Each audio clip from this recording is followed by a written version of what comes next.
Welcome to my channel, a list that brings your story about the love of a mafia boss. Now let's listen. The fluorescent lights of Bellamy's bistro hummed their usual tired song, a constant buzz that had become white noise after 18 months of double shifts. My feet ached in the cheap non-slip shoes, the kind that left blisters no matter how many Band-Aids I layered on. The dinner rush was finally dying down, leaving behind the wreckage of half-eaten meals and lipstick-stained wine glasses that I'd have to clear before Marco, the manager, started his nightly tirade about efficiency. I moved through the dining room like a ghost, invisible to the well-dressed couples who never quite made eye contact. That was fine. I preferred it that way. Being invisible meant fewer questions, fewer opportunities for mistakes, fewer chances that someone would notice the fraying hem of my uniform or the way my hands trembled slightly when I carried heavy trays. Exhaustion had become my constant companion, etched into the dark circles under my eyes, and the hollow feeling in my chest that no amount of sleep could fix. The scent of garlic and rosemary still hung heavy in the air, mixing with expensive perfumes, and the faint trace of cigar smoke that clung to certain customers, despite the no-smoking policy. I was wiping down table 7 when the atmosphere in the restaurant shifted, subtle as a change in air pressure before a storm. The front door opened, and Marco materialized from nowhere, his spine straightening with an urgency I'd never seen before. 3 men entered first, their eyes scanning the room with the calculated precision of people trained to identify threats. They wore dark suits that probably cost more than my annual rent, their movements synchronized and purposeful. Security. High-level security. Then he walked in. I didn't mean to stare, but even from across the dimly lit restaurant, he commanded attention in a way that had nothing to do with his height or the obvious quality of his charcoal suit. It was something else, something primal that made the hair on the back of my neck stand up. Power radiated from him like heat from asphalt in summer, invisible, but undeniable. His dark hair was perfectly styled, his jaw sharp enough to cut glass, and when his eyes swept the room, I instinctively looked down, suddenly very interested in the water spots on my tray. Marco was already rushing over, his obsequious smile plastered on like a mask. "Mr. Castellano, what an honor. We have your private room ready, of course. Right this way, sir. Castellano." The name stirred something in the back of my mind. Fragments of overheard conversations between other servers, whispered warnings about certain customers who should never be kept waiting, never be questioned, never be looked at too directly. My hands tightened on the tray.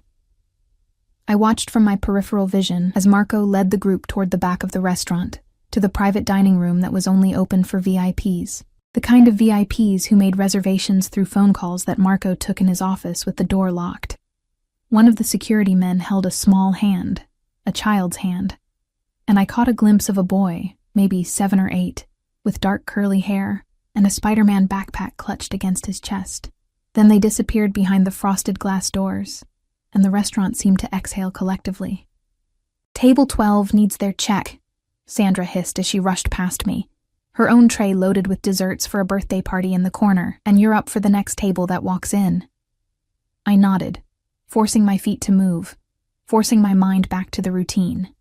Bills to pay, rent due in 3 days, the electric company's final notice sitting on my kitchen counter. I couldn't afford to be distracted by dangerous men in expensive suits, no matter how they made the air feel electric. 20 minutes later, I was refilling water glasses near the private room when I heard it, a sound that didn't belong in the refined atmosphere of Bellamy's bistro. A high-pitched keening, rhythmic and distressed, followed by a crash that made several nearby diners look up from their meals. Marco appeared instantly, his face flushed. "Handle table 4, he snapped at me before smoothing his features and slipping through the frosted glass doors. But I had frozen in place, my body responding to that sound before my brain could catch up. I knew that sound.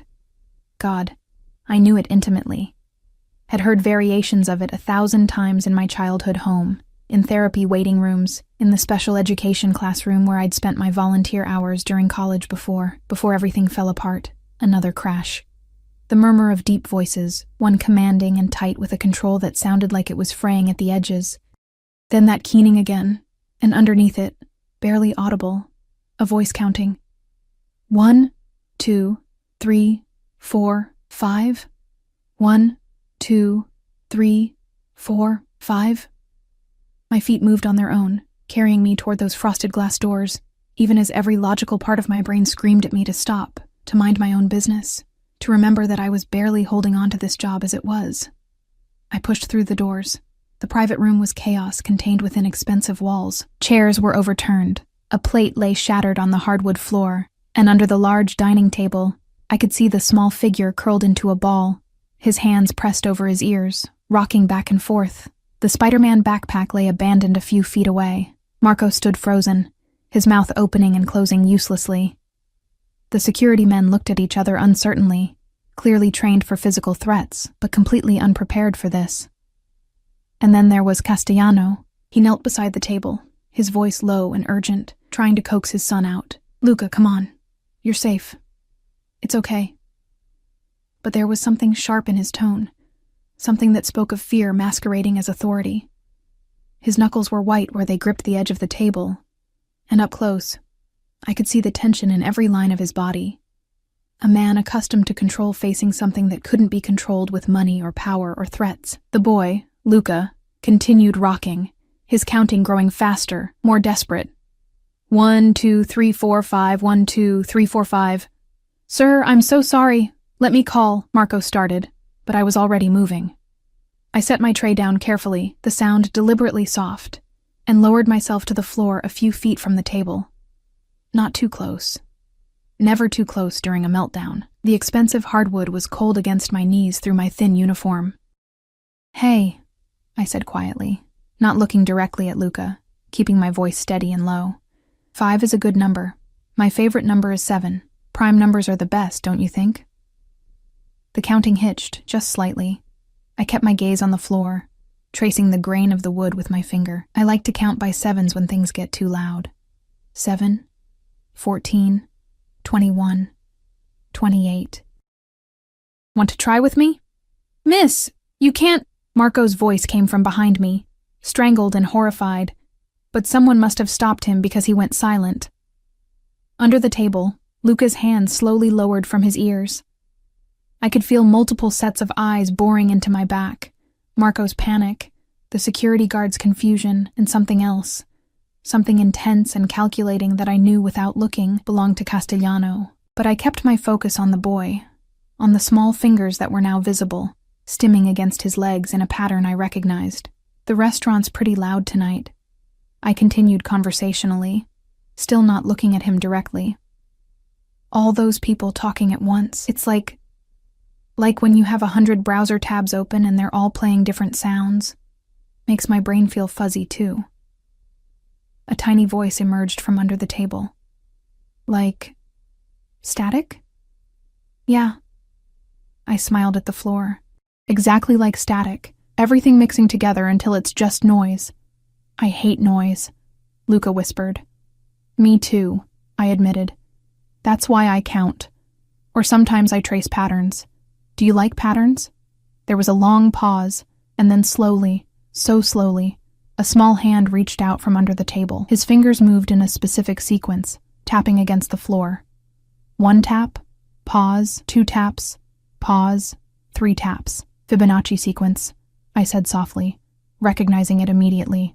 "That's a really cool pattern." For the first time since I'd entered the room, I felt the shift in energy behind me, the dangerous stillness of predators reassessing a situation. But I couldn't think about that. Couldn't let myself acknowledge what I was doing or who I was doing it in front of. "Do you want to see something cool?" I asked Luca, keeping my voice gentle. "There's a corner over there, by the window. It's quieter, and I have a pen in my pocket. We could draw patterns while your dad finishes his meeting." I held my breath, waiting. This was the crucial moment, the point where trust either formed or shattered.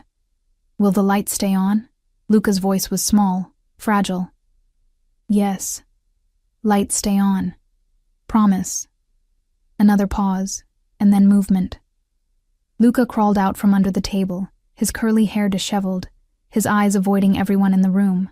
He was wearing a Star Wars t-shirt and jeans with holes in the knees, so different from the formal atmosphere of the restaurant. His face was tear-streaked, but his breathing was starting to even out. I stood slowly, keeping my movements predictable, and reached into my pocket for the pen I always carried. "Come on, let's sit in that corner right there." Luca looked up, not at me, but past me, seeking permission from someone.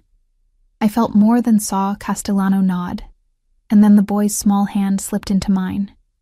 His skin was warm, his grip tight with residual anxiety.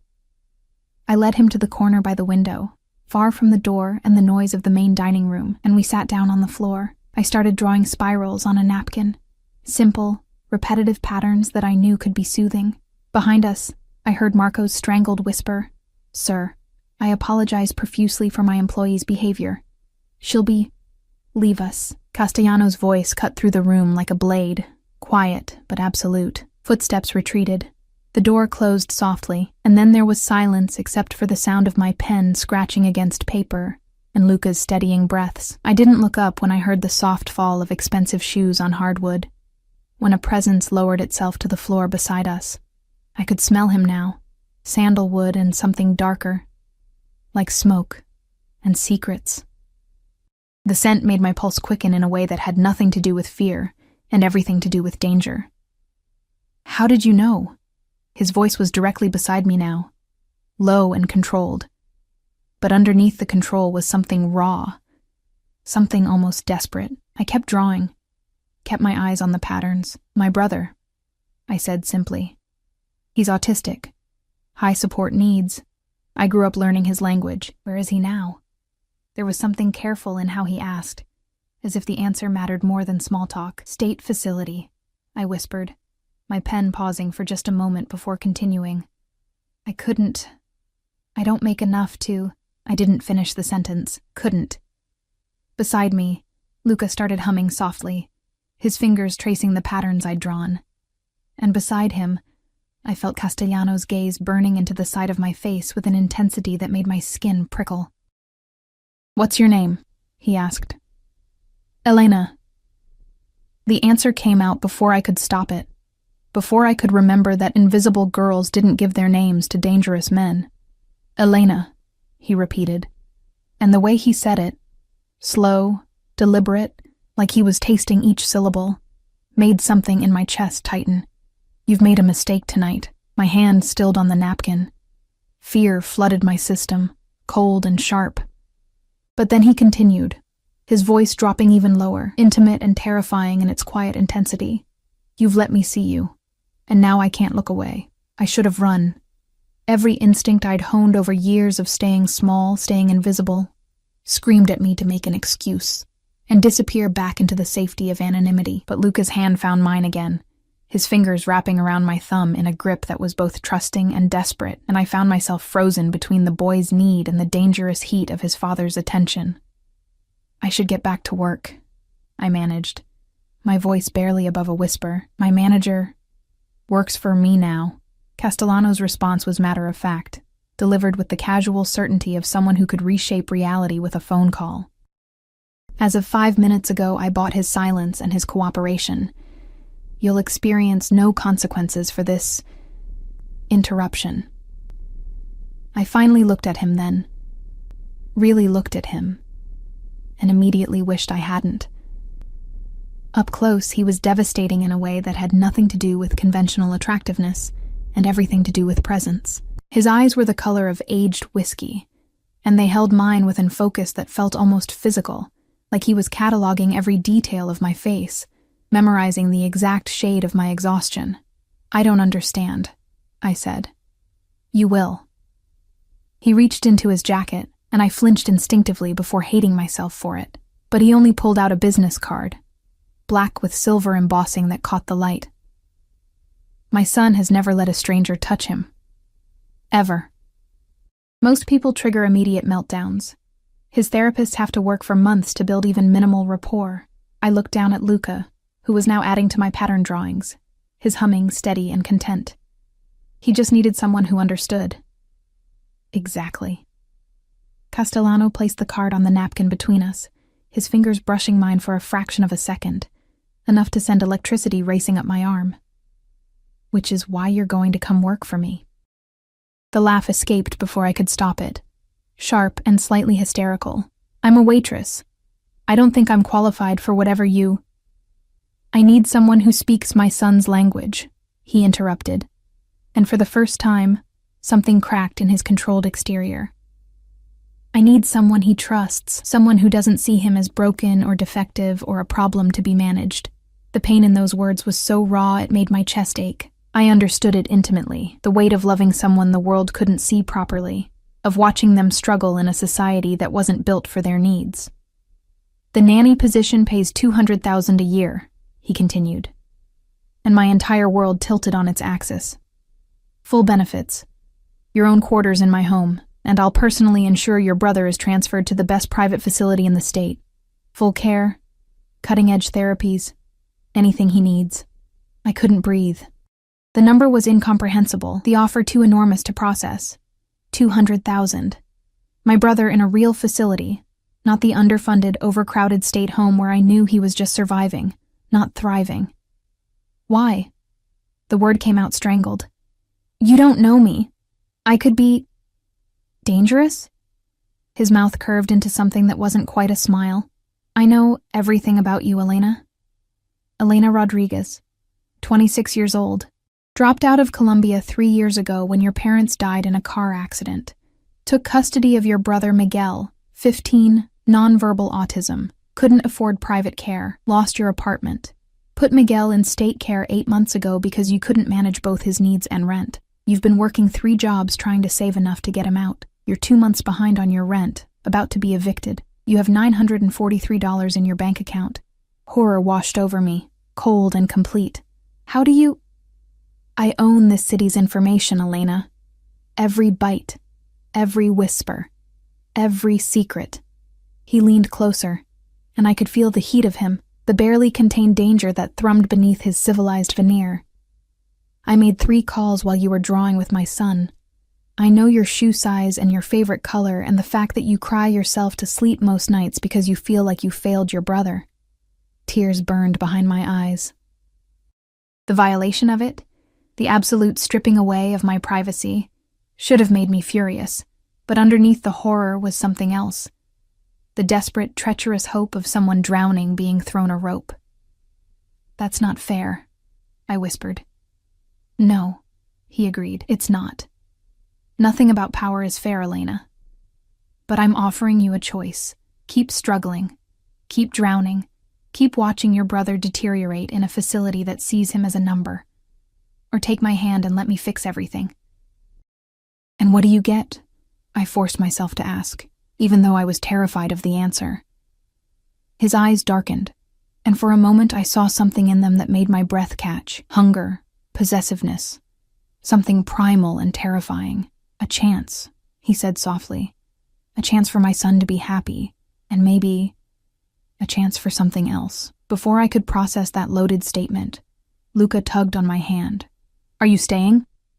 His voice was small but clear, his eyes finally meeting mine for a brief, precious second. Please stay. Everyone else is too loud. And there it was. The real trap. More effective than any threat or manipulation. A child's genuine need, offered with the kind of trust that was rare and precious and impossible to refuse. Can I think about it? I asked, hating how my voice shook. You have until tomorrow morning, Castellano said, standing with fluid grace and extending his hand to help me up. I took it without thinking, and the moment my palm touched his, I felt the calluses hidden beneath the expensive exterior.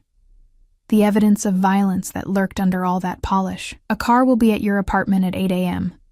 If you get in, you're mine. If you don't, you'll never see me again, and your life continues exactly as it is. He helped Luca to his feet, and one of the security guards appeared instantly with the Spider-Man backpack. Luca looked back at me, his expression hopeful in a way that shattered something in my chest. Think carefully, Elena, Castellano said, his voice dropping to a whisper meant only for me. Because once you're mine, I don't let go. Of anything. Then they were gone, leaving me standing in the private dining room with a black business card and a world of impossible choices. The rest of my shift passed in a blur. Marco avoided me entirely, his face pale and drawn, and the other servers gave me a wide berth, like I'd contracted something contagious. When I finally clocked out at midnight, There was an envelope waiting for me with my name on it. Inside was $5,000 in cash and a note in bold, masculine handwriting. For tonight. So you can think clearly without worrying about rent. DC. I stood in the empty break room, staring at more money than I'd seen in years, and felt the walls of my carefully maintained life crumbling around me. My apartment was a studio in a building that should have been condemned years ago. The radiator clanked, the neighbors screamed at all hours, and there was a persistent smell of mildew that no amount of cleaning could eliminate, but it was mine, or had been until the eviction notice. I sat on my mattress, no bed frame, couldn't afford one, and pulled out my phone with shaking hands. The facility where Miguel lived was 40 minutes away, but I called the night nurse anyway, needing to hear about him. "He's been asking for you," Nurse Patricia said gently. She was one of the good ones, the kind who actually cared, did the signs for sister during dinner, wouldn't eat his pudding. Guilt crashed over me, familiar and suffocating. "Tell him I'll visit this weekend. Tell him I love him." "I will, honey. You take care of yourself too." But I wasn't taking care of myself. I was barely surviving, held together by coffee and desperation, and the constant, gnawing fear that I'd failed the one person who needed me most. I looked at the black business card sitting on my windowsill, at the cash spread across my bed. Castellano's words echoed in my mind. "Once you're mine, I don't let go." What did that mean? What was I really agreeing to? I pulled out my ancient laptop and did what I should have done in the restaurant. I searched his name. Dominic Castellano. The results made my blood run cold. Alleged crime boss. Suspected in multiple cases but never charged. Connections to every level of city government. Rumors of violence. Of people who crossed him disappearing. Of an empire built on fear and money and blood. The articles used words like ruthless and untouchable and dangerous, but there were other articles too, buried deeper. Charity donations to autism research centers, anonymous funding for special needs schools, $1 million grant to a therapy program that used service dogs for autistic children, and there, in a 3-year-old society page photo, I found them. Dominic Castellano with a woman, blonde, beautiful, elegant in a way I could never be. The caption read, "Dominic Castellano and wife Gabriela at Children's Hospital Gala. Wife. He had a wife." I clicked through more images, my heart sinking with each one. Gabriela Castellano, née Romano.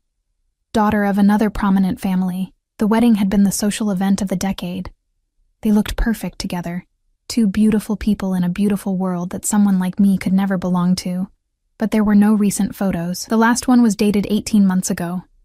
Gabriela leaving a courthouse, her face hidden behind oversized sunglasses, her hand raised to block the cameras. The headline read, "Castellano divorce finalized. Wife Cide's irreconcilable differences." Deeper searching revealed the truth in bitter fragments. Gabriela had left when Luca was diagnosed. Couldn't handle having a defective child, according to anonymous sources. Wanted Dominic to institutionalize him. When he refused, she walked away, taking a massive settlement and never looking back. I closed my laptop, feeling sick. What kind of mother abandoned her child for being different? But I knew the answer. The same kind of people who stared at Miguel in restaurants, who suggested to my parents that he'd be better off somewhere else, who treated neurodivergence like a tragedy instead of a difference. My phone buzzed. Unknown number. "I know you're researching me. That's smart. But the articles don't tell you what matters. I would burn this entire city down for my son. The question is, would you do the same for your brother, DC?" My hands trembled as I typed back. "How did you get my number?"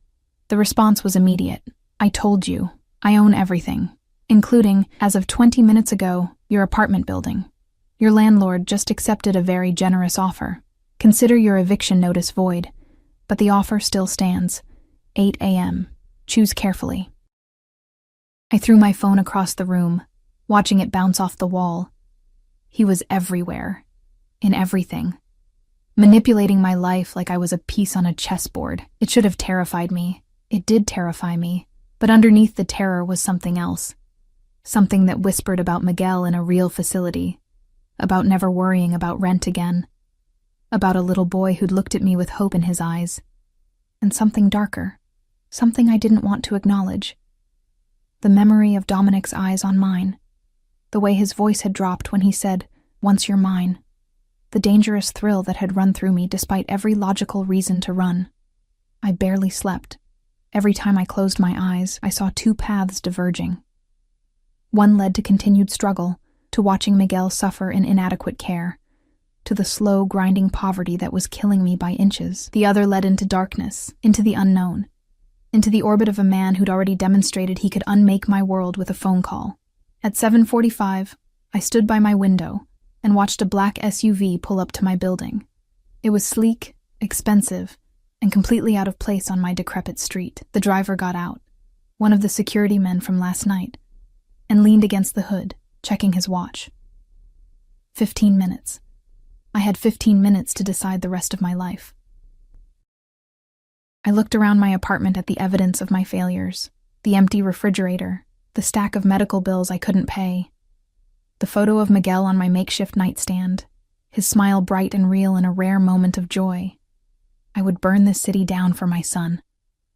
Wouldn't I do the same for my brother? At 7:58, I grabbed my backpack, stuffed it with the few belongings that mattered, and walked out of my apartment.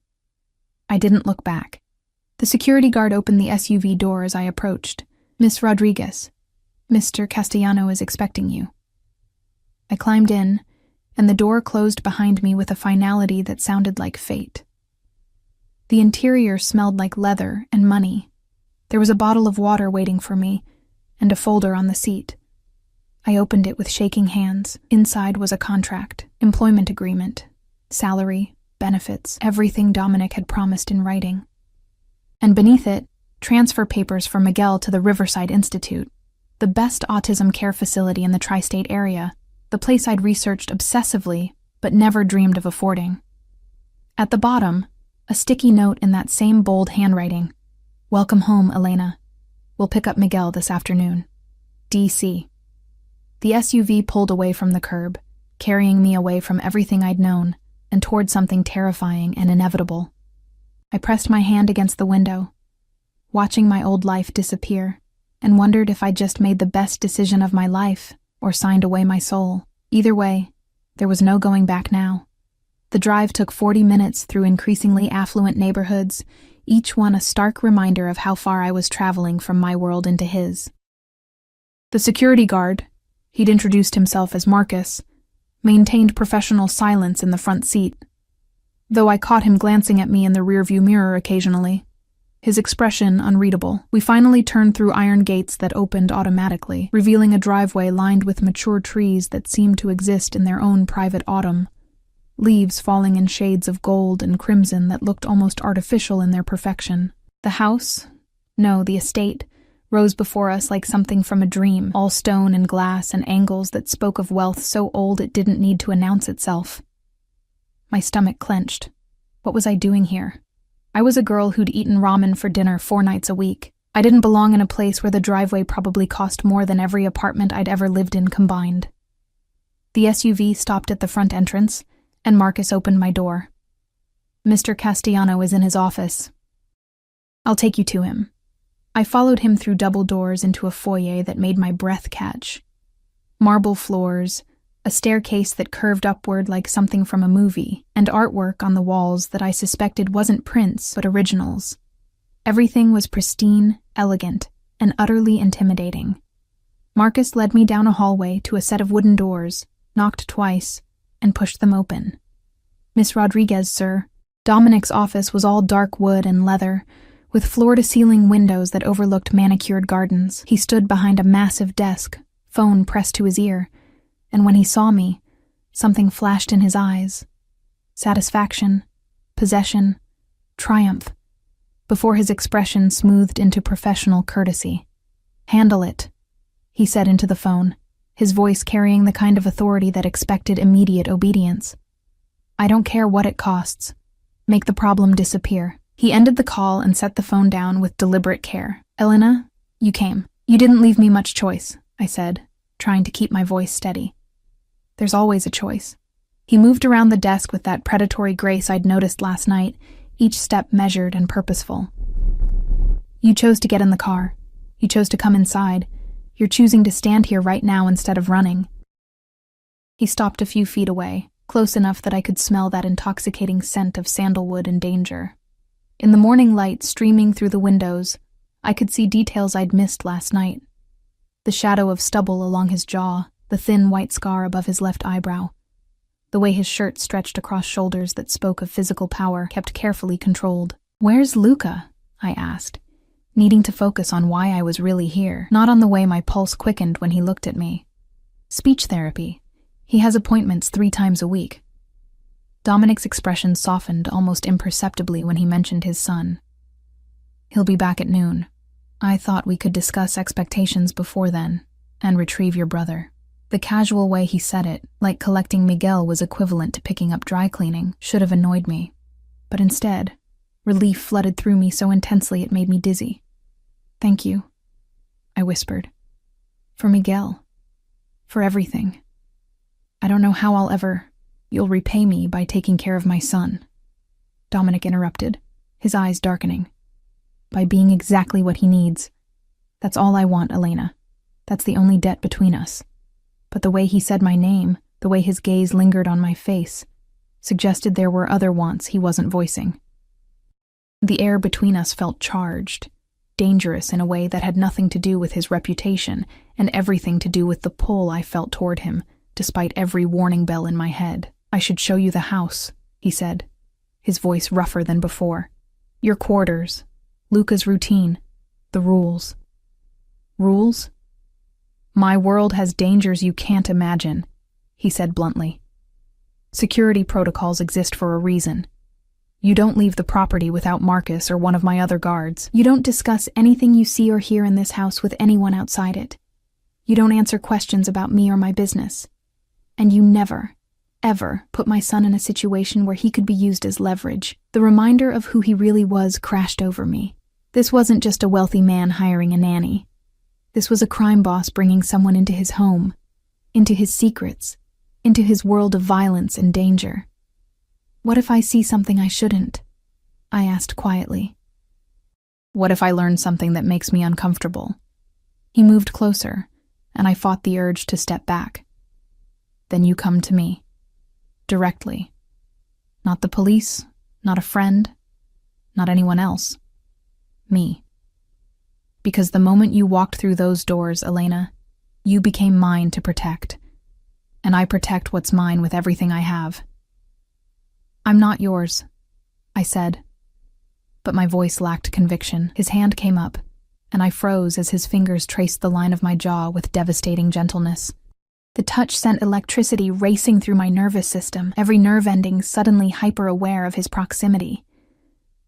"Not yet," he murmured. "But you will be. It's inevitable now.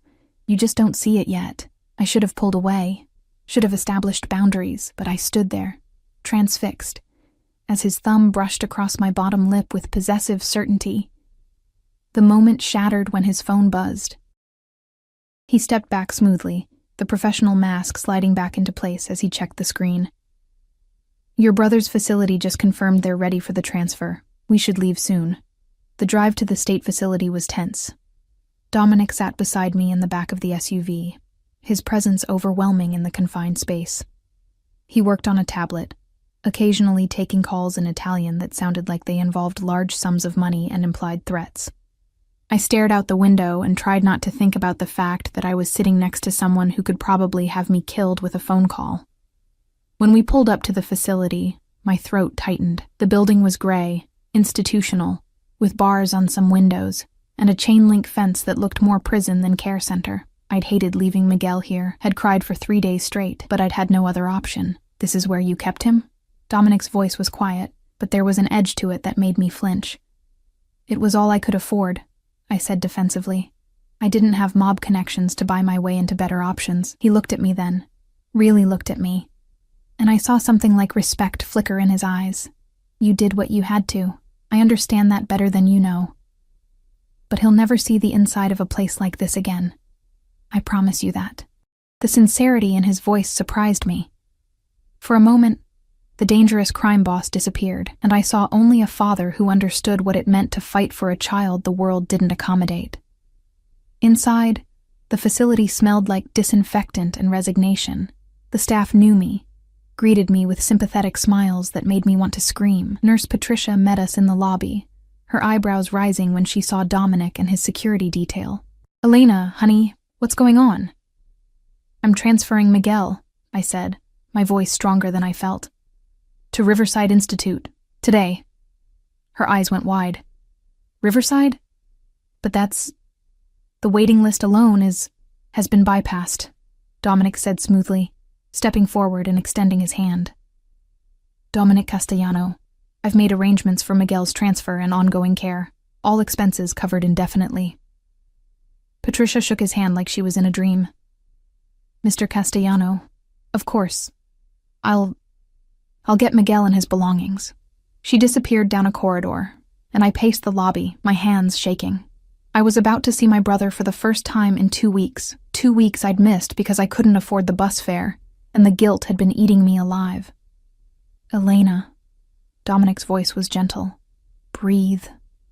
I hadn't realized I was hyperventilating until he said it. He moved closer, his hand settling on the small of my back. Warm, steady, grounding. "He's going to be overwhelmed by the change. You know that. Don't take it personally if he struggles with the transition." Of course he understood. He lived this reality every day with Luca. The reminder made something in my chest crack open. Then Miguel appeared, and nothing else mattered. He was thinner than I remembered, his Star Wars t-shirt hanging loose on his frame. His hair needed cutting, falling into his eyes. He was making his anxious sound, a low humming that meant he was stressed, and his hands flapped rhythmically at his sides. "Miguel," I breathed, moving toward him. His eyes found mine, and for a second, just a second, I saw recognition and joy before he started stimming harder, overwhelmed by the unexpected reunion. I knew better than to rush him, so I stopped a few feet away and signed, "Hi, brother, I missed you." His hand stilled, then moved in response. "Sister." Sad. "Why gone?" The question destroyed me. I signed back. "I'm sorry, but I'm here now, and we're going somewhere better, together." "Together?" His face transformed with hope that was almost painful to witness. "Together," I confirmed. Miguel moved then, closing the distance between us and pressing his forehead against my shoulder. His version of a hug, the most affection he could usually tolerate. I wrapped my arms around him carefully, tears streaming down my face. "We need to go," Patricia said softly, handing me a bag with Miguel's few possessions. "The Riverside representative is waiting to receive him. They're sending a specialized transport vehicle, should be here any minute." "He's riding with us," Dominic said, his tone brooking no argument. "In our vehicle, with his sister." Patricia looked like she wanted to argue, but something in Dominic's expression made her nod quickly. "Of course. Whatever's best for Miguel." Getting Miguel into the SUV took patience. He didn't like new vehicles, didn't like changes to routine. But I signed through each step, and Dominic surprised me by crouching down to Miguel's level and speaking in the same calm, low voice I'd heard him use with Luca. "Miguel, my name is Dominic. Your sister is going to take care of my son, and I'm going to take care of you. We're family now. Okay?" Miguel's eyes flicked to Dominic's face for a fraction of a second, huge for him, before he nodded and climbed into the SUV. The drive to Riverside was surreal. Miguel sat between Dominic and me, his hand gripping mine tightly while he stared out the window. Dominic made several calls, including one to Riverside that made it clear Miguel was to receive the absolute best care, that any needs were to be met immediately, and that I was to have unlimited visitation rights. When we pulled up to Riverside, I almost cried again. It looked like a college campus, beautiful buildings surrounded by gardens and walking paths, with sensory-friendly outdoor spaces, and what looked like a therapy horse farm in the distance. "This is real," I whispered. "This is real," Dominic confirmed. "And he's already enrolled in their specialized programs: music therapy, occupational therapy, speech therapy, equine therapy, everything their team recommends." The intake process was smooth, professional, and nothing like the bureaucratic nightmare of the state facility. The staff actually seemed to care, spoke to Miguel directly instead of over his head, and understood his communication needs, without me having to explain. When it was time to leave him, I signed. "I'll visit in 2 days. I promise. You're safe here." Miguel signed back. "Love, sister. Love, brother," I responded, my vision blurring with tears. In the SUV on the way back to the estate, I finally broke down. Sobs tore from my chest, relief and grief and gratitude all tangled together in a mess of emotions I couldn't contain. I felt Dominic's arm wrap around my shoulders, pulling me against his chest. "He's going to thrive there," he murmured against my hair. "You saved him, Elena. You did the impossible." "You saved him," I corrected, my voice muffled against his shirt. "I couldn't have—" "We saved him," Dominic said firmly. "Together. The way we're going to save Luca, the way we're going to save each other." I should have questioned that last part. Should have pulled away from the embrace that felt far too intimate. But I was exhausted and emotionally raw, and for just a moment, I let myself lean into the dangerous warmth of a man who'd already proven he could reshape my world with a single decision. When we arrived back at the estate, Luca was home from therapy. The moment I walked through the door, he looked up from where he was lining up toy cars in a precise pattern, and his face lit up. "Elena!" He didn't run to me. Too much physical enthusiasm would overwhelm him, but he stood and moved closer with clear excitement. "You came back. Dad said you would, but I wasn't sure." "I promised I would," I said, crouching to his level, "and I keep my promises." "How was therapy?" "Loud," he said, making a face. "But Miss Jennifer let me use the noise-canceling headphones. Do you want to see my car pattern? It's based on the periodic table." "I'd love to see it." As Luca led me to his carefully arranged cars, explaining the logic behind each placement, I felt Dominic's eyes on me. When I glanced back, the intensity of his gaze made my breath catch. He was looking at me like I was something precious and dangerous all at once, like I was a problem he intended to solve, and a mystery he wanted to unravel, like I was already his, and he was just waiting for me to realize it. And the terrifying part was, standing in his home, watching his son smile, feeling the ghost of his embrace still warming my skin, I wasn't sure I wanted to fight it anymore. The first week passed in a blur of routines and revelations. Luca's needs became my entire focus. His sensory sensitivities, his communication preferences, the specific ways he processed the world. He thrived on structure, so I built schedules around his therapies, his meals, his careful rituals that helped him feel safe. We spent hours in his sensory room, a space Dominic had designed with input from specialists, filled with weighted blankets, fidget toys, and adjustable lighting. But it was the small moments that mattered most. The way Luca's hand would find mine when we walked through the garden, how he'd started sitting closer to me during our afternoon reading sessions. The rare, precious eye contact when he was explaining something that excited him, usually space facts or prime number sequences. Dominic watched us constantly. I'd feel his presence before I saw him, standing in doorways, observing from his office window that overlooked the garden, appearing silently in the hallway outside Luca's room. He never interrupted, never interfered, but his attention was a physical weight I couldn't escape. At night, I'd retreat to my quarters, a suite that was larger than my entire old apartment, with a bedroom, sitting area, and bathroom that had heated floors and a tub big enough to swim in. But despite the luxury, I couldn't relax. I'd lie awake thinking about the conversations I'd overheard, the phone calls in Italian, the men who visited Dominic's office with hard eyes and harder reputations. I was living in a crime lord's house, sleeping under his roof, becoming entangled in his world with every passing day. On the 8th night, everything changed. I was in the kitchen at 11 p.m., making tea because sleep was impossible, when Dominic appeared. He wore dark slacks and a white shirt unbuttoned at the collar, his sleeves rolled up to reveal forearms marked with scars that spoke of violence. He looked exhausted, dangerous, and devastating all at once. "Can't sleep?" His voice was rough, like he'd been shouting or smoking or both. "Too quiet," I admitted. "I'm used to sirens and street noise. This silence is loud." He moved to the cabinet and pulled down a bottle of whiskey that probably cost more than my monthly rent used to.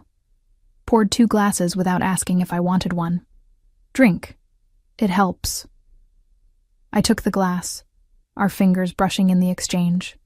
The whiskey burned going down, smooth and expensive, and nothing like the cheap vodka I'd split with roommates in college. Rough night? Business complications. He leaned against the counter, those predator eyes fixed on me. Nothing for you to worry about. Is someone going to die? The question escaped before I could stop it. His expression didn't change. Does it matter? I don't know, I said honestly. I feel like it should matter, like I should be horrified, but mostly I'm just numb to it. Is that wrong? It's survival. He took a long drink. You adapt to the world you're in or you break. You've been adapting your whole life, Elena. This is just a different battlefield. The understanding in his voice made something in my chest tighten. How do you do it? Balance being a father with being what you are. Carefully. He set his glass down and moved closer, until we were sharing the same breath, the same space. Luca is my purpose. Everything I do, every terrible choice I make, is to ensure he has the resources and protection he needs in a world that will always see him as different. As less. I'd burn down nations to keep him safe. And what about keeping yourself safe? I whispered. His hand came up, cupping my face with a gentleness that contradicted everything I knew about him. I haven't cared about my own safety in years. Not since Gabriella left. Not since I realized I was raising a beautiful, brilliant child alone in a world full of people who would use him against me. The vulnerability in his admission shocked me. This was the real man beneath the armor, a father terrified of failing his son, a leader who carried the weight of an empire, a human being desperate for someone who understood. You're not alone anymore, I said before I could overthink it. Luca has me now. I'll protect him too. Something fierce and possessive flared in Dominic's eyes. Say that again. I'll protect him. No, the other part, about me not being alone. My heart hammered against my ribs. You're not alone anymore. He closed the remaining distance between us, his other hand settling on my hip, pulling me flush against him. Elena, he breathed. My name a prayer and a curse. Tell me to stop. Tell me this is wrong. Tell me you don't feel this thing between us. But I couldn't. Because I did feel it. The magnetic pull that had been building since that first night in the restaurant. The way my body responded to his nearness. The way my thoughts drifted to him constantly despite every logical reason to maintain distance. I can't, I whispered. I should. But I can't. He kissed me then, and the world tilted on its axis. His mouth was demanding, possessive, claiming me with an intensity that should have scared me, but instead set my blood on fire. I kissed him back with equal desperation, my hands fisting in his shirt, pulling him closer as every boundary I'd tried to maintain shattered. When we finally broke apart, both breathing hard, his forehead rested against mine. You're mine, he said, the words absolute.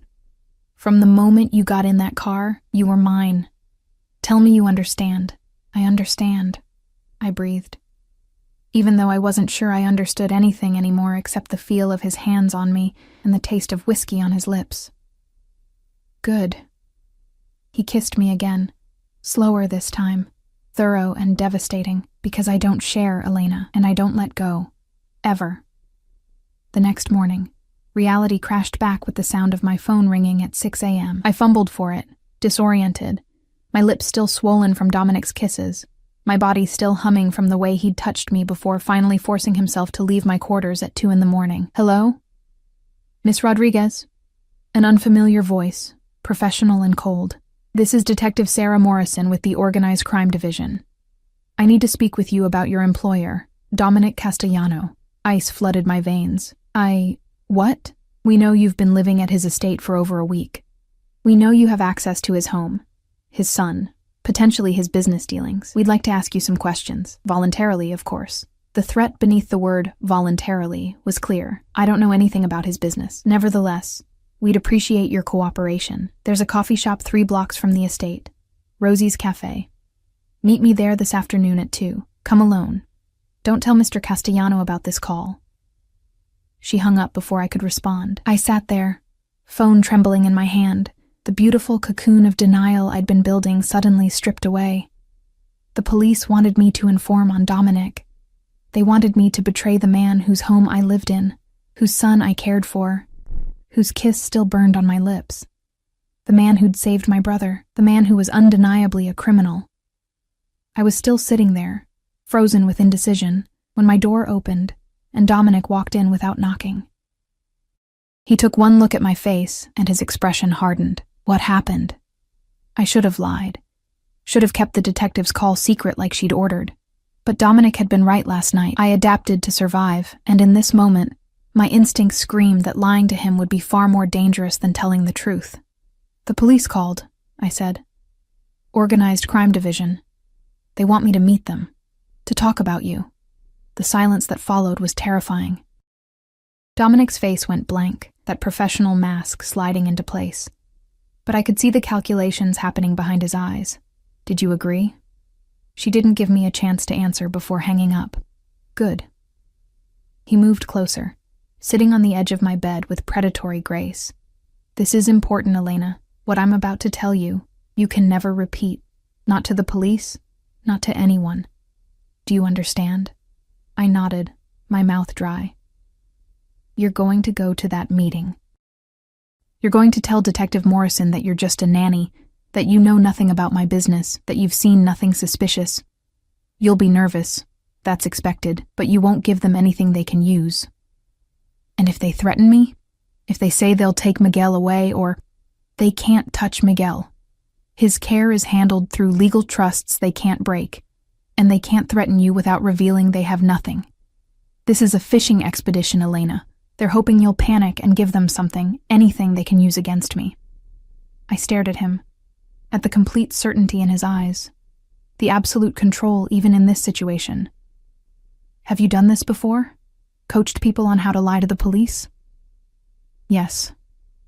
No hesitation, no shame. "Many times, because in my world, loyalty is currency, and right now, I need to know. Are you loyal to me, Elena, or are you going to fold under the first sign of pressure?" It was a test.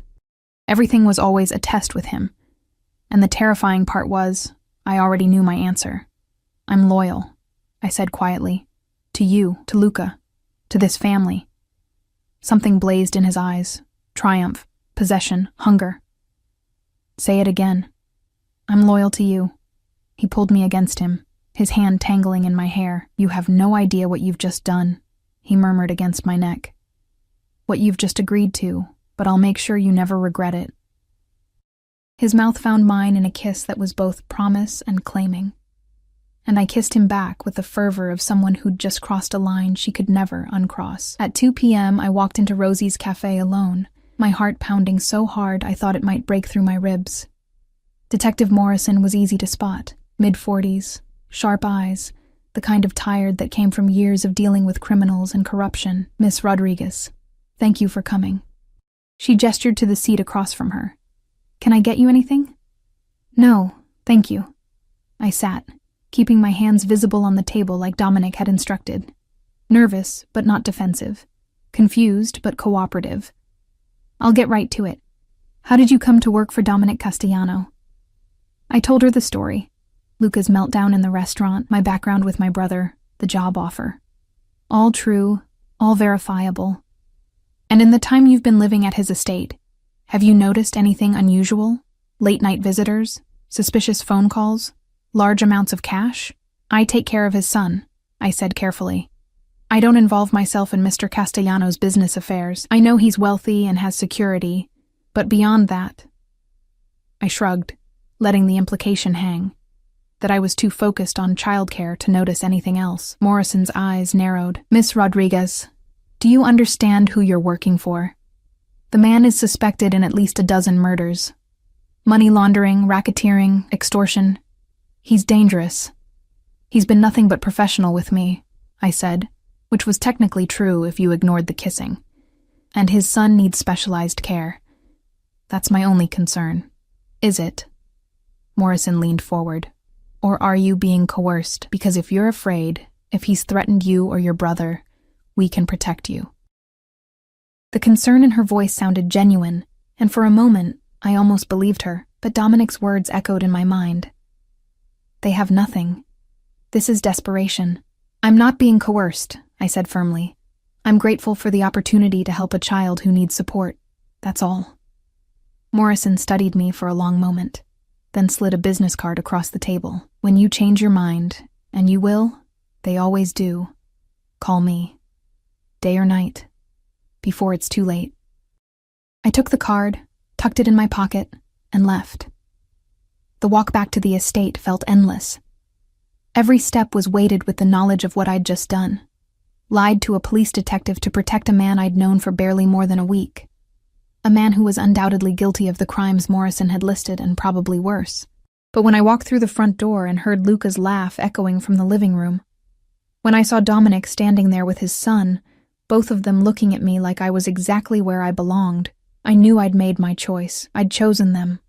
This family. This dangerous, impossible situation. And there was no going back. 3 weeks passed like a fever dream. Intense, surreal, and impossible to shake. My days belonged to Luca, helping him navigate a world that wasn't built for minds like his. We developed routines that worked, discovered his love for astronomy, and celebrated the small victories like using more words or trying a new food without anxiety. My nights belonged to Dominic, stolen hours after Luca slept, when the dangerous crime boss became just a man desperate for connection, for touch, for someone who saw past the armor. But the world outside our bubble was growing restless.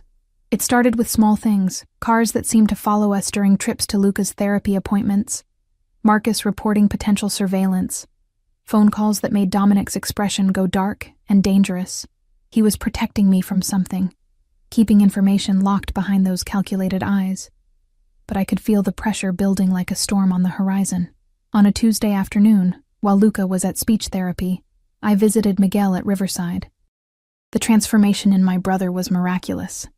He'd gained weight, his stimming seemed more joyful than anxious, and he'd started using his communication device more consistently. When I arrived, he was in the music therapy room, his hands moving across a keyboard with surprising grace. "Sister," he signed when he saw me, his smile genuine and bright. "Hi, brother. You look happy?" "Happy here. Good food. Nice people. Music." Watching him thrive made everything, the lies to the detective, the dangerous entanglement with Dominic, all of it, feel justified. This was why I'd stepped into that SUV. This was the price of Miguel's happiness, and I'd pay it 1,000 times over. But as I was leaving, I noticed a man in a dark sedan across the street, camera with a long lens pointed at the facility entrance. My blood ran cold. They were documenting my visits, building a case, connecting dots I'd tried so hard to keep separate. I called Dominic immediately. "They're watching Miguel's facility," I said without preamble, "taking photos. Get back here now." His voice was pure command. "Marcus is already on his way to you." The drive back to the estate was tense. Marcus's jaw was tight, his eyes constantly checking mirrors. And when we pulled through the gates, there were more security guards visible than usual. Men with hard eyes and visible weapons standing at strategic points around the property. Dominic met me at the door, his hands immediately cupping my face, checking me over like I might be injured. "You're okay?" "I'm fine." "But Dominic, if they're watching Miguel, they're trying to pressure you, to make you feel exposed." He pulled me inside, his arm around my waist possessive and protective. "It won't work. I've already made calls. Riverside security is being upgraded and Miguel will have a personal protection detail for the foreseeable future." "A protection detail? He's 15 years old in a care facility. How do I explain that to him?" "You tell him the truth. That bad people sometimes try to hurt people we love and we're keeping him safe." Dominic's eyes were hard. "Welcome to my world, Elena." This is what I meant when I said once you're mine, the danger comes with it. Before I could respond, one of Dominic's men appeared in the doorway. "Sir, we have a situation. Luca's therapy center called. There was an incident during his session." Every ounce of color drained from Dominic's face. "What kind of incident?" A man attempted to enter the private therapy wing. Said he was Luca's uncle. Wanted to observe the session. Security stopped him, but he became aggressive before leaving. "We have him on camera." Dominic was moving before the man finished speaking, pulling out his phone and barking orders in Italian.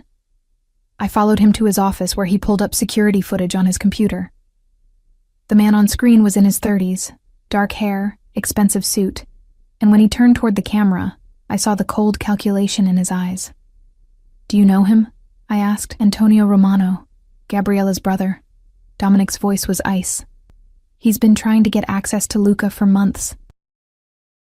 Claims he wants a relationship with his nephew. What he really wants is leverage. Leverage for what?" Dominic looked at me, and I saw the struggle play across his face. Whether to keep me in the dark or pull me fully into the truth. Finally, he spoke. "Gabriella's family wants back in. When she left, when she signed away her parental rights, it damaged their alliance with my organization. They've been trying to rebuild the connection, and they see Luca as their way in. But Luca doesn't know them. He doesn't do well with strangers." "Exactly. Which is why they'll never get near him." The absolute certainty in his voice should have been comforting, but all I could think about was the escalation. Police surveillance, Romano family aggression, the walls closing in from multiple directions. "What if this doesn't stop?" I whispered. "What if they keep pushing?"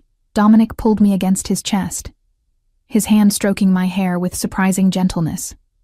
Then I pushed back harder. "This is what I do, Elena. I protect what's mine. And you and Luca? You're mine now. Completely." The possessiveness should have frightened me. Instead, I felt safe for the first time in years. That night, after Luca was asleep, Dominic called me to his office. When I entered, he was pouring whiskey, his movements tense. "We need to talk about contingencies," he said without preamble. "If things escalate further, if the police come with warrants or the Romanos make another move, what kind of contingencies?" He handed me a thick envelope. "Inside are documents, new identity paperwork for you and Miguel, bank account information with enough money to start over somewhere safe, and instructions for reaching my contacts, who can help you disappear if necessary." I stared at the envelope like it was a bomb. "You're planning for me to run?" "I'm planning for every scenario." He took my hand, his thumb tracing circles on my palm. "I told you, I protect what's mine. If staying here puts you in danger, then you leave. But understand, Elena, I will find you again. Wherever you go, whatever name you use, I will always find you." It should have sounded like a threat. Instead, it sounded like a promise. "I don't want to run," I said quietly. "I want to stay. With you. With Luca. Even knowing the cost? Even understanding what you're choosing?" I thought about Miguel thriving at Riverside, Luca laughing during our constellation lessons, the way Dominic looked at me like I was something precious and irreplaceable, the family we'd built in the spaces between danger. "Especially knowing the cost," I said. He kissed me then, deep and claiming, before pulling back just enough to whisper against my lips, "Then we fight. Together." The breaking point came 2 days later. I was in the garden with Luca, helping him collect leaves for a science project, when Marcus appeared, his expression grim. "Miss Rodriguez. Inside. Now." The urgency in his tone made my blood freeze. I looked at Luca. "Can you keep collecting leaves? I'll be right back." "Okay, but come back fast. We need 20 more samples." "I promise." Inside, Dominic's office was filled with men, his security team, his advisors, all radiating tension. Dominic stood behind his desk, a laptop open in front of him, his expression darker than I'd ever seen. "Show her," he said quietly. One of the men turned the laptop toward me. On screen was a video, grainy security footage from outside Riverside, but it had been edited, spliced with footage of me entering and leaving Dominic's estate, overlaid with text that painted a narrative. Crime boss uses vulnerable children as cover. Nanny complicit in money laundering operation. "They're going to release this to the media," Dominic said. "Make you look like an accomplice, drag Miguel into the investigation, destroy everything we've built." Rage, pure and incandescent, flooded through me. "They're using my brother. using a disabled teenager as ammunition. Yes. Dominic moved around the desk, his hand settling on my shoulders. Which is why we're going to end this. Tonight. How? His smile was cold, dangerous, the expression of a predator about to strike. I'm going to give the Romanos exactly what they want. A meeting to discuss Luca. Antonio will come to the estate thinking he's won. What he doesn't know is that I have evidence of his own criminal activities. Trafficking, extortion, connections to groups that make my operations look charitable. Evidence I'm going to hand directly to Detective Morrison in exchange for her closing the investigation on me. I stared at him. You're going to make a deal with the police? But you said, I protect what's mine. His hands tightened on my shoulders. Morrison wants a win. I'll give her one. The Romano family, gift-wrapped. In exchange, she leaves us alone. All of us. Including Miguel. And if it doesn't work, if she won't deal, then I have contingency plans for the contingency plans. He pulled me close, his forehead resting against mine. But it will work. Because I don't lose Elena, especially not when it comes to my family. Your family, I echoed, the words feeling both foreign and right. Yes, my family. You, Luca, Miguel, you're mine now. And I take care of what's mine. The meeting was set for 8 p.m. Antonio Romano arrived exactly on time, flanked by his own security, his expression smug as Marcus led him to Dominic's office. I watched from the security monitors, my heart pounding, as Dominic offered him a drink and pleasantries before getting down to business. You want access to my son, Dominic said flatly. Why? He's my nephew. Family should know family. Luca doesn't know you, never has. His mother made her choice when she walked away. Antonio's smile was cold. Gabriella made a mistake, one we're willing to overlook if you're reasonable. Give us access to Luca. Let us be part of his life. In return, we can be valuable allies. Or, Dominic said, his voice dropping to something dangerous, you can back off permanently, and I won't send this to every federal agency in the tri-state area. He slid a folder across the desk. I couldn't see Antonio's expression as he opened it, but I saw the way his body went rigid, the way his hand clenched on the papers. This is fabricated. You can't prove. I can prove all of it. Dates, transactions, witnesses ready to testify. You've been sloppy, Antonio. Arrogant. You thought being Gabriella's brother protected you. It doesn't. You bastard! Antonio stood, his chair scraping violently. You think you can threaten me? Your family will cut you loose the moment this goes public. Dominic's voice was ice. They'll throw you to the wolves to save themselves. That's how this works. You know it. I know it. So here's what's going to happen. You walk away from Luca. Forever. You stop the surveillance, the media campaign, all of it. And in return, this stays sealed. The silence stretched, taut as a wire. Finally, Antonio spoke. And if I refuse? Then Detective Morrison gets a very interesting package delivered to her desk tomorrow morning, and you spend the next 20 years in a federal prison. Your choice. Antonio's jaw worked, fury and calculation warring on his face. Finally, he threw the folder back on the desk. Fine. But this isn't over. Yes, Dominic said quietly. It is. After Antonio left, escorted by Marcus and 3 other guards to ensure he left the property, I found Dominic still in his office, staring at the folder of evidence. Is it really over? I asked from the doorway. He looked up, and the exhaustion in his eyes was profound. The Romano situation is handled. Morrison already agreed to the deal. She gets their entire operation, and she closes the investigation on me. The surveillance stops. The media story dies. Miguel stays safe. I moved into the room, drawn to him like gravity. And us?